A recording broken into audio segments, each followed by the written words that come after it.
গত কয়েক বছর ধরে মব উস্কাচ্ছে নানান গুজব। নতুন করে এর সঙ্গে যুক্ত হয়েছে কৃত্রিম বুদ্ধিমত্তা বা এআই দিয়ে তৈরি ভুয়া ভিডিও।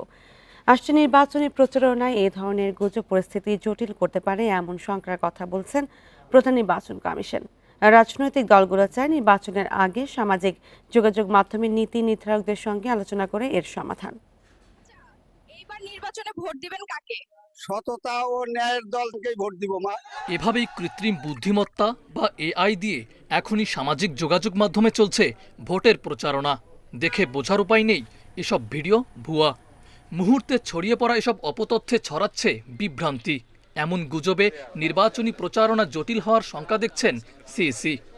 এই ইলেকশনে এই অ্যাবিউজ অফ এআই এটা একটা আমাদের জন্য বড় চ্যালেঞ্জ হিসেবে দেখা দিয়েছে এখন। গত কয়েক বছর ধরে মব উস্কে দিচ্ছে নানান গুজব। এখন ফেসিবাদী শক্তি ভুয়া তথ্যকে হাতিয়ার বানিয়ে জনগণ থেকে রাজনীতিবিদদের বিচ্ছিন্নের চেষ্টা করছে দাবি এনসিপির। পতিত স্বৈরাচারের দোসরেরা অনেকগুলো ক্ষেত্রে নারী রাজনীতিবিদ বিভিন্ন দলে যারা আছে তাদের ক্ষেত্রে মানহানিকর অবমাননাকর অনেক গরম ইমেজ তৈরি করছে, ভিডিও তৈরি করছে এআই এর মাধ্যমে, এবং সেগুলো কিন্তু খুব মুহূর্তের মধ্যে ভাইরাল হয়ে যাচ্ছে। এদিকে এআই দিয়ে তৈরি ভিডিও নিয়ে সতর্ক বিএনপি ও জামায়াত। তবে নির্বাচনের আগে গুজব ঠেকাতে সামাজিক যোগাযোগ মাধ্যমের নীতি নির্ধারকদের সঙ্গে আলোচনার পরামর্শ তাদের। এআই ইউজ এর ক্ষেত্রে সেটা সব ক্ষেত্রে উইথ নির্বাচন যেহেতু এটা খুবই মুখ্য বিষয় এবং আমাদের জন্য এটা প্রাইম ইস্যু, বার্নিং ইস্যু বলা যায় আগামী দিনের জন্যে।